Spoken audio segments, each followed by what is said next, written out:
Welcome to Truth Uncovered. Today's video will challenge everything you thought you knew about kindness. We've all been told that being nice, putting others first, and caring deeply is the noble path, the high road, the right thing to do. But what if being too nice isn't noble? What if excessive kindness is the very thing that's sabotaging your peace, draining your energy, and quietly turning you into a target?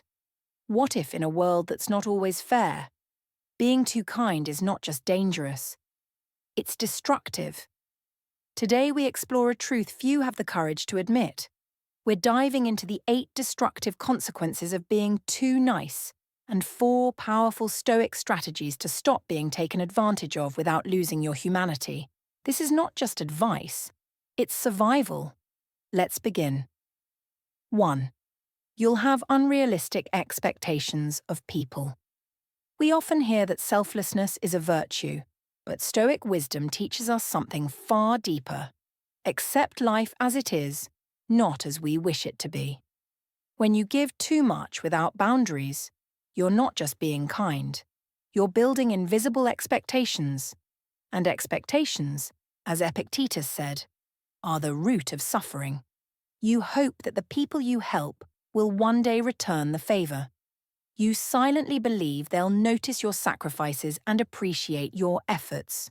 You assume that your giving nature will be mirrored when you're the one in need. But here's the brutal truth. They won't. The more you do for people, the more they assume you don't need anything in return. You're dependable.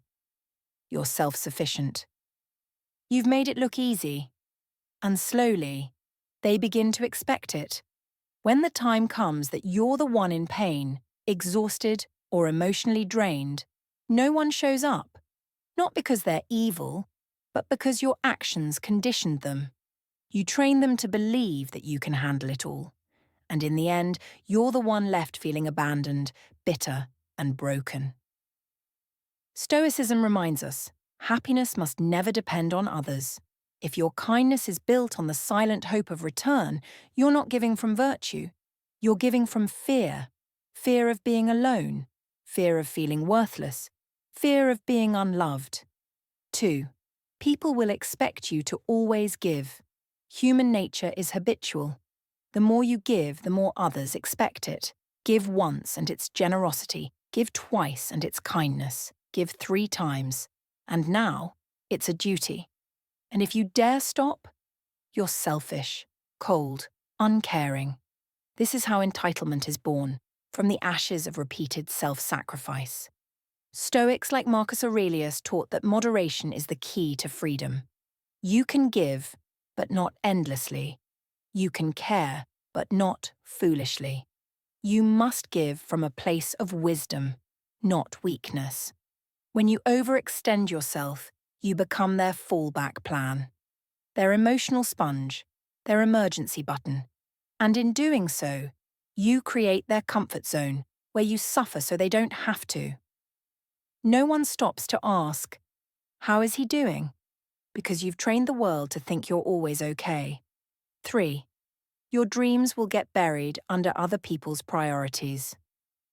This is perhaps the quietest death of all, not of your body, but of your ambition. The more you prioritize others, the more your goals, your passions, and your future take the back seat. You'll slowly begin to forget what you wanted for yourself. The plans you once made get replaced with favors, errands, and obligations that weren't yours to begin with.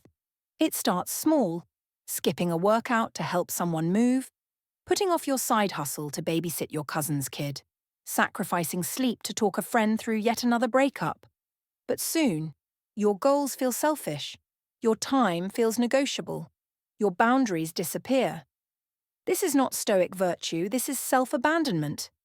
Seneca once said, "If you do not know to which port you sail, no wind is favorable." And if you're constantly sailing others' ships, don't be surprised when your own dreams run aground. 4. People will see you as weak and treat you that way. It sounds cruel, but it's reality. When you lack boundaries, people do not see you as kind, they see you as weak. Why? Because strength, in their minds, is tied to resistance, to assertiveness, to knowing when to say no. If you're always available, always helping, always saying yes, you lose your edge. Your identity dissolves into the needs of others. You stop being seen as a person and start being seen as a tool. And what do people do with tools? They use them. And when they no longer work, they discard them. But the Stoic man is not a tool. He is a fortress. He sets limits, not because he's selfish, but because he values order, control, and self-respect. True strength is found not in always helping, but in knowing when not to. 5. You'll attract takers, not givers.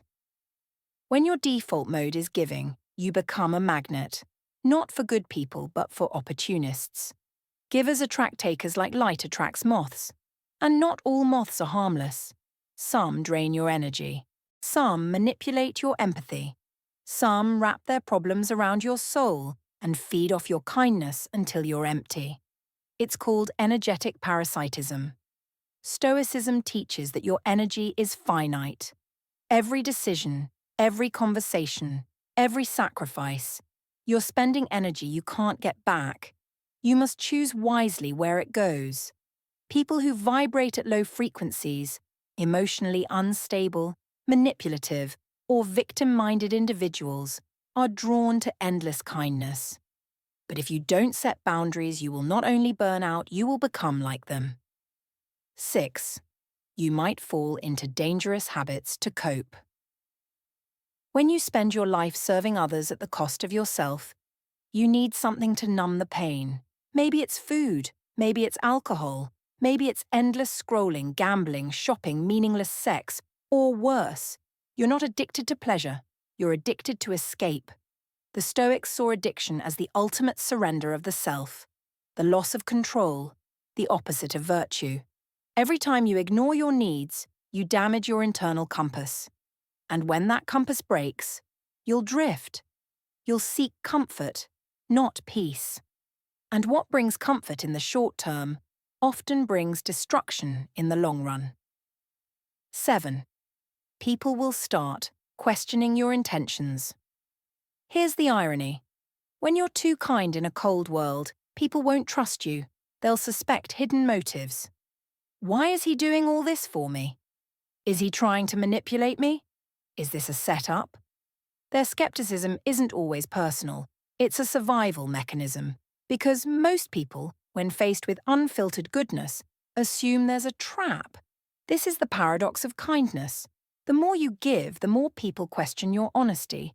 But Stoicism teaches us to act according to virtue, not perception.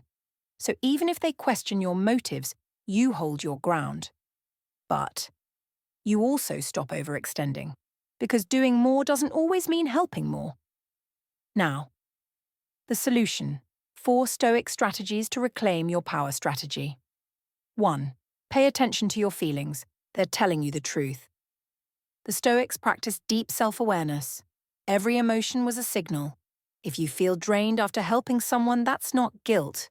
It's a warning. If your body tightens when someone asks you for another favor, that's not selfishness. It's wisdom whispering. Enough. Be still. Listen. Your emotions are not enemies. They're messages. Strategy 2. Learn to say no without apology. There is power in a single word. Number. The Stoic man does not fear rejection. He respects his time, his energy, and his boundaries. Practice the word no like a warrior sharpens his sword. No emotion, no guilt, just clarity. You're not obligated to burn out just to keep others warm. Strategy 3. Create sacred time for yourself and guard it fiercely. Your time is your life in currency. Schedule time for your peace, not as a luxury, but as a necessity. Whether it's an hour of silence, a walk, reading, or simply sitting with your thoughts, this is sacred ground. When someone asks for your time during these moments, you don't compromise, you reschedule, you postpone, you protect. Strategy 4. Identify energy vampires and walk away. Not everyone deserves your light. Some people are storms, They don't want sunshine. They want attention. They don't want solutions. They want to stay broken. The Stoics would say, do not waste what is most precious, your mind, on those unwilling to use theirs. Recognize those who drain you, and without drama or explanation, walk away. Conclusion. The middle path is the Stoic path in life. It's not about being completely selfless or selfish. It's about balance.